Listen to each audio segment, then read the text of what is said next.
Bismillahirrahmanirrahim. Assalamualaikum warahmatullahi wabarakatuh. Selamat pagi sahabat semuanya. Berjumpa kembali dengan Dokter Sapi. Mudah-mudahan di awal tahun ini kita semuanya diberikan keberkahan, diberikan lancar rezekinya dan kesehatan. Sahabat semuanya, kita sambung lagi diskusinya terkait dengan kesehatan hewan. Di 2024 atau sebelum-sebelumnya kita masih punya banyak PR yang tentunya itu harus diselesaikan. Di 2024 ini hal-hal yang menjadi evaluasi di 2024 jangan sampai terulang lagi di 2025 ini. Nah, apalagi kondisi saat ini penyakit PMK bermunculan lagi, sahabat semuanya. PMK selalu muncul di bulan-bulan hujan, selalu muncul di bulan-bulan ketika memang sudah mulai banyak mobilisasi sapi, ketika memang pasar hewan menjadi ramai kembali, ketika peternak mulai mengumpulkan sapinya untuk siapan kurban dan segala macam.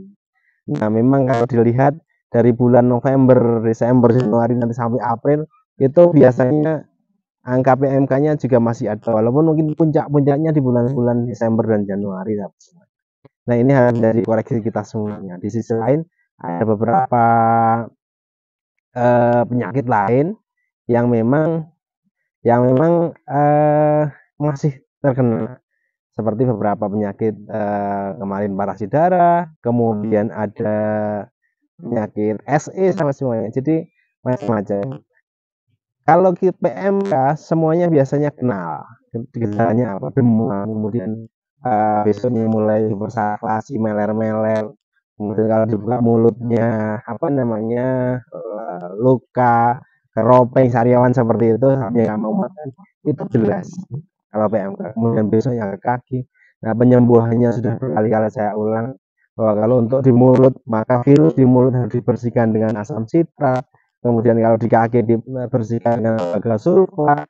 Seperti itu upaya-upaya untuk mengeliminasi virus dari tubuh, dari mulut dan dari kaki. Tetapi kalau virus yang ada di dalam tubuh ini tidak langsung bisa hilang dengan itu, sahabat semua. Nah, maka untuk mencegah kejadian-kejadian berulang di tahun-tahun depan, mohon teman-teman semuanya atau peternak semuanya kooperatiflah ketika memang ada program vaksinasi dari pemerintah. Pertama itu. Dan ketika memang pemerintah anggarannya terbatas untuk vaksinasi, vaksin mandiri. Vaksin mandiri itu jauh lebih aman memproteksi daripada kerugian yang ditimbulkan oleh PMK itu cukup besar. Sapi begitu sudah di pasar hewan, gejala sakit, kena PMK, maka nilainya bisa turun sampai 4-5 juta per ekor. Risiko yang lainnya kematian dan segala macam. Nah, itu sahabat semua. Jadi mohon untuk kooperatif, kemudian dilakukan vaksinasi bagi zona hijau. Pedet-pedet yang setelah setelah vaksinasi bakalan vaksinasi. Ingat bahwa vaksinasinya pertama, kemudian diulang lagi 1 bulan kemudian, nanti bergilir berurutan selama setahun, kemudian di booster seperti itu, supaya terjadi kekebalan alami. Karena nanti munculnya lagi di bulan-bulan hujan, seperti itu. Kita harapkan di bulan-bulan hujan antibodinya sudah muncul lagi, jadi PMK-nya bisa terlindungi. Nah, kalau kita lihat di beberapa tempat peternakan sapi perah yang mobilitasnya tidak terlalu tinggi, PMK-nya cukup terkendali. Tetapi di sapi potong ini masih menjadi kendala yang cukup besar, sahabat semuanya. Nah, seperti itu. Nah, yang hal lain yang kedua adalah penyakit-penyakit yang misterius. Dia tidak terlihat ada gejala lesi di mulut, tidak terlihat gejala di kaki, namun demam, tidak terjadi hipersalivasi. Hari ini sakit, gak mau makan, besok paginya tetap di malam matian seperti itu. Nah, ini beberapa di Jawa itu banyak yang menciri ke penyakit lain, namanya adalah septicemia episodica. Kemarin saya dapat videonya, jadi memang benar-benar septicemia episodica ini adalah jenis penyakit bakteri dari Pasteurella multocida yang mana sifatnya masif dan jarang sekali kita di daerah-daerah yang divaksin dengan septicemia episodika ini. Karena apa? Karena memang kejadiannya sebenarnya kalau di Jawa harusnya nggak lazim. Lazimnya banyak terjadi di daerah-daerah yang dipelihara secara intensif. Nah, itu. Apalagi pada kerbau-kerbau ini kalau septicemia episodika ditandai gejala dengan demam, kemudian hipersalivasi sama, dan tidak mau makan, mungkin sampai benar-benar lesu, sehari 2 hari kerbaunya mati. Biasanya kalau kerbau sangat terlihat sekali gejala ngoroknya, maka ini disebut dengan gejala ngorok. Tapi berbeda dengan sapi. Kalau di sapi, penyakit ngorok ini atau septicemia episodika ini jarang yang menimbulkan ngorok, sahabat semuanya. Jarang yang menimbulkan ngorok. Nah, seperti itu. Jadi mamanya satu populasi 25 ekor yang mati hari ini 3 hari kemudian mati lagi. Seperti itu. Kemudian kita lihat gejalanya, tidak harus ngorok, tapi memang terlihat sakit. Bahkan bisa terlihat ada timbunan-timbunan cairan. Nah, ada di sekitar leher, kemudian di bagian abdomen perut, seperti itu, gelambir, itu biasanya membengkak besar, seperti itu. Kalau itu yang klinis. Nah, itu. Jadi kalau sudah seperti itu, artinya bakteri Pasteurella multocida ini sudah menghasilkan toksin-toksin, yaitu toksinnya yang menyebabkan timbunan-timbunan cairan ödema. Kalau sudah terlihat cairan ödema di mandibula, kemudian di leher, di abdomen, itu artinya paru-paru sudah terendam sama cairan ödemanya. Dan di kasus itu sebenarnya biasanya sapi sudah angka prognosanya sudah infausta, itu harus dipotong segala macam. Karena kalau tidak biasanya terjadi kematian yang mendadak sama semua. Gitu. SE harus menjadi perhatian juga. Di Jawa ternyata juga ada. Saya lihat kemarin gejala klinisnya seperti itu. Kalau di Sumatera sudah wajar. Sapi-sapi, kerbau-kerbau di daerah-daerah yang yang ekstensif atau semi ekstensif di lahan penggembaraan, di sungai-sungai, di rawa-rawa seperti itu masih banyak kasus SE.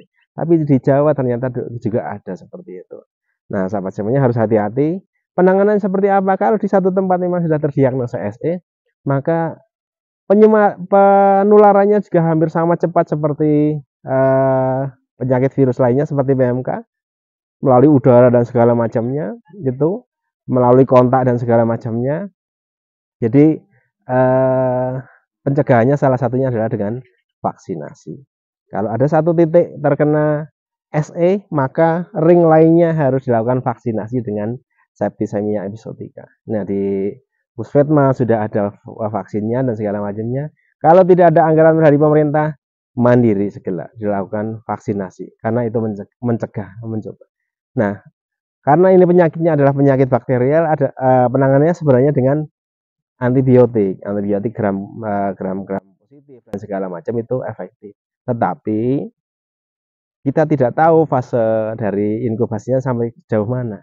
Ketika masih fase pertumbuhan bakteri, percepatan pertumbuhan bakteri, bakterinya masih bertumbuh belum menghasilkan toksin, diberikan antibiotik masih oke, masih tertolong. Tetapi ketika sudah terjadi perbanyakan bakteri, kemudian toksinnya sudah diproduksi banyak sampai merendam paru-paru, antibiotiknya sudah tidak bisa menyembuhkan atau menghilangkan toksinnya tersebut. Nah, itu sahabat semuanya, hati-hati. PMK jangan panik, penanganannya sebenarnya ringan, tapi pencegahan jauh lebih utama. Kemudian yang kedua tadi SE juga harus hati-hati. Kalau ada satu populasi itu sudah fix bahwa itu penyakit SE, maka yang lain berikan antibiotik segera. Atau di ring lainnya yang masih zona hijau, lakukan vaksinasi. Nah, penyakit-penyakit lainnya juga harus hati-hati karena masih ada BEF yang mengancam. Ada penyakit parasitera juga yang memang belum tertangani dengan serius, atau penyakit-penyakit lainnya yang berada di sekitar kita.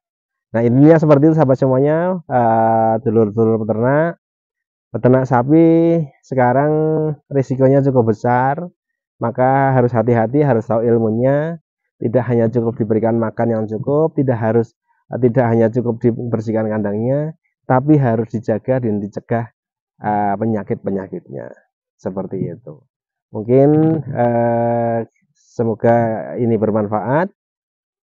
2025 harus lebih baik daripada tahun-tahun sebelumnya. pengalaman-pengalaman yang kemarin kita jadikan sebagai evaluasi bagaimana kita menghadapi tahun-tahun berikutnya untuk peternak sapi. Nah, dari Gunung Merapi, Dr. Sapi melaporkan. Assalamualaikum warahmatullahi wabarakatuh.